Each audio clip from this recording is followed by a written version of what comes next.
My husband cheated, accused me of infidelity in court to steal our assets, but I outsmarted him and watched his world crumble before my eyes. My husband of 5 years cheated on me. How did I find out? I walked in on him and his affair partner in our room, on our bed. It turns out he had been cheating on me for quite a while. We've had our differences lately, but I never expected that this was the reason. I kicked them both out and contacted a divorce attorney immediately. Before I caught them, I was out on a business trip. It took more time than I expected. I was there for about a month and a half, and I was originally supposed to return 15 days later. If I had, I would have never caught him in the act. My attorney and I were about to send him divorce papers. We shared a lot of property. I could destroy him in court with the proof I had, but he didn't know that. Before we could send him the papers, he had made the first move. He accused me of cheating and denied all allegations of cheating on me. He has some type of proof, but I had never cheated on him.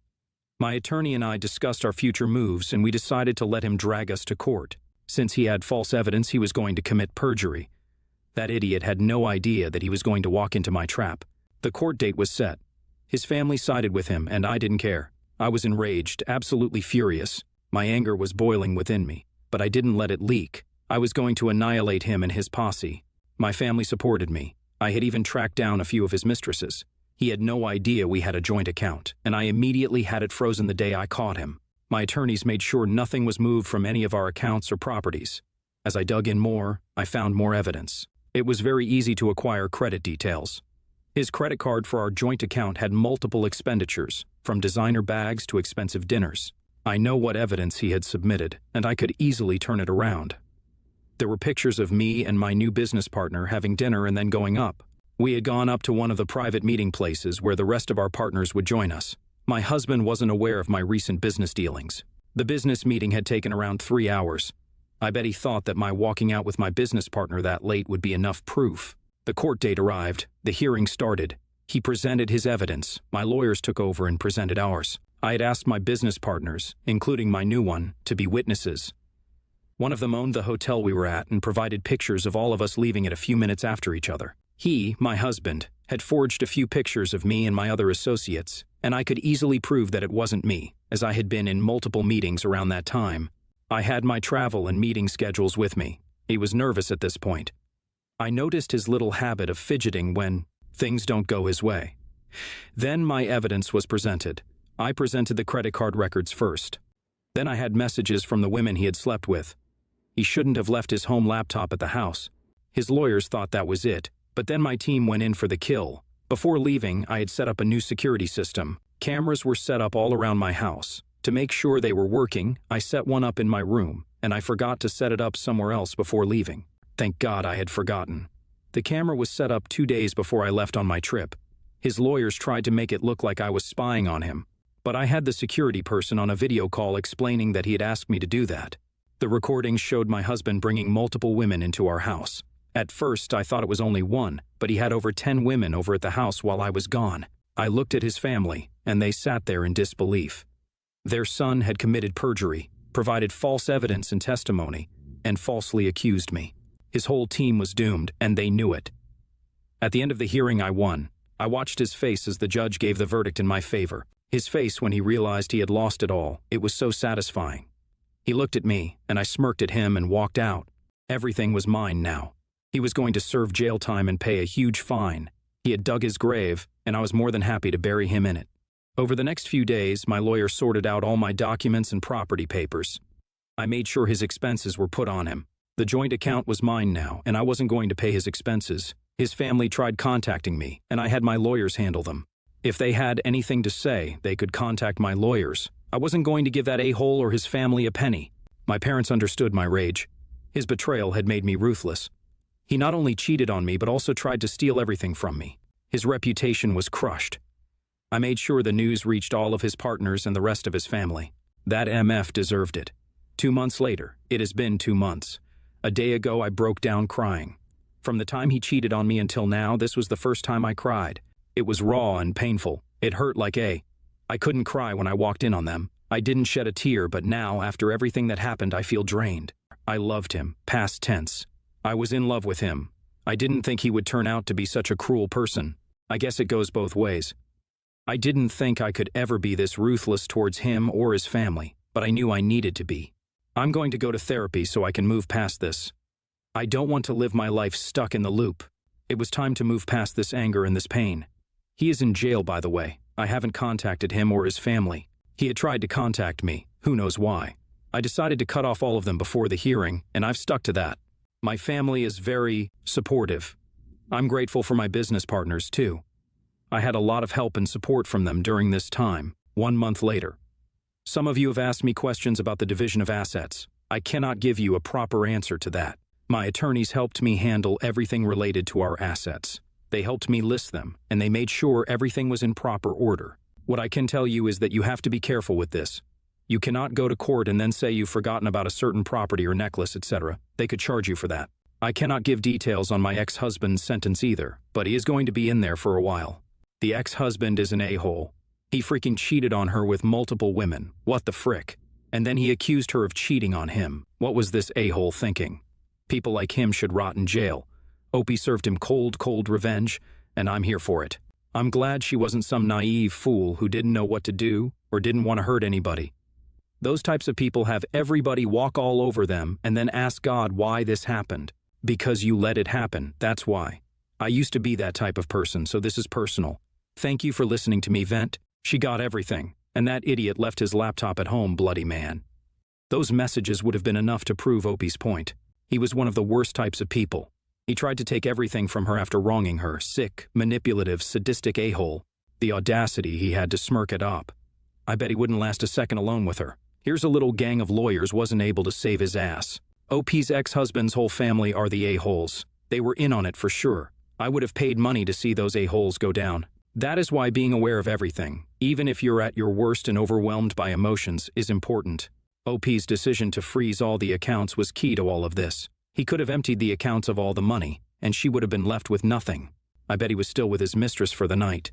More than 10 women in a month and a half. I'm not one to judge, but while you are married, there has to be something deeply wrong with you to inflict this type of pain on your partner. I don't even want to imagine the type of pain she experienced while looking at the video recordings of her house and her room. She didn't even cry. It must have been so numbing. She has finally let all her emotions out, and I pray she recovers her strength to move on. I, 33 female, was diagnosed with rare cancer in August and told I could potentially only have 1 to 2 years to live. Treatment would be aggressive, so I was to start short-term disability ASAP. I was an emergency medical dispatcher for 10 years. My fiancé worked on the ambulance for years and had already put in a transfer request to dispatch, with the understanding he absolutely required days to care for. Me at night. It was approved. Our chain of command is S, and then the manager, LS, and I have been very close for nearly 10 years. She was even present when I was diagnosed and knew what was coming. She also loved working with my husband and was our maid of honor. Out of nowhere, S and L say they're moving him temporarily to nights, meaning it could be months. I told S this wouldn't work. We had said he required day shifts, but instead, the other new hire was given the day slot so they could work directly with their girlfriend. Favoritism is pretty blatant here. His first night shift, I had a fall from weakness, prompting my elderly mother to stay during his shift. At this point, I was getting nowhere with S, and L was out indefinitely due to a personal emergency. I told S there were unethical practices happening, and if I was forced to go all the way to the VP to ask him why, then I would, but I didn't want to. Just to be clear, I was literally never once disrespectful to her, and I was probably way more transparent than I should have been because she was an old friend. She then told me she'd no longer talk about work with me as it jeopardized her job. With no supervisor, we were forced to go to HR. S tried lying, saying I said night shift would be fine, so I had to draw up a very detailed timeline and include emails, screenshots of texts, etc., just to prove our side. We also submitted FMLA and ADA paperwork. HR called, stating he'll be moved to days within a week. I've never heard them sound that nervous in all my time there. Clearly, somebody screwed up big time and got caught. No idea to what extent, but obviously S got in trouble and completely ghosted me. She refuses to even speak to or look at my husband in the office. I told her I was going to expose whatever unethical practices were happening. I just naively didn't think she was a part of it, but I think she thought we wouldn't push the issue because he and I are both very laid-back people, generally speaking. I never wanted her job to get screwed up in this process, but I also feel like if she got caught, she should be held accountable. She's causing harm to people. I just feel bad because I had to put everyone on blast to HR to prove what he and I were saying was true, and I'm sure she felt betrayed. Have you ever heard the term fair weather friend? That is what S has shown herself to be. Practices like FMLA and ADA accommodations exist for a reason, and she ducked up big time.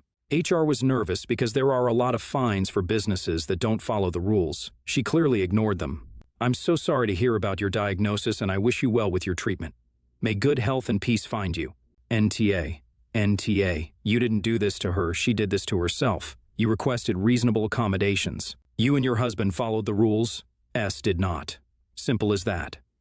Don't lay down and take disrespect under the auspice of friendship. You did the right thing. Count yourselves lucky to be free of a false friend and dishonest person. I hope for a full and expedient recovery for you. Ignore all this nonsense. Focus your energy on getting strong. I sincerely hope for the best for you. I've gone on a few dates with a guy, Ben, who I met through mutual friends, and he'd stayed over at my place last Friday. On Saturday, he got up to shower and invited me to join him, but when I came in, the bathroom stunk like piss, to be honest, and he was literally standing in the shower pissing on the wall. Like, when he was expecting me to join, I don't know what he was thinking. The shower reeked, and he just peed on the wall that isn't even near the drain, that has rough-shaped natural stone tiles that are hard to clean. I yelled at him to use the damn toilet, and he just kept peeing on the wall till he stopped, and I was like, "What the frick are you doing?" And he was like, "Don't pretend you don't pee in the shower." And I told him I literally don't. I piss in the toilet. And how, even if he acts like that at home, why do you think it's all right to piss on my freaking wall?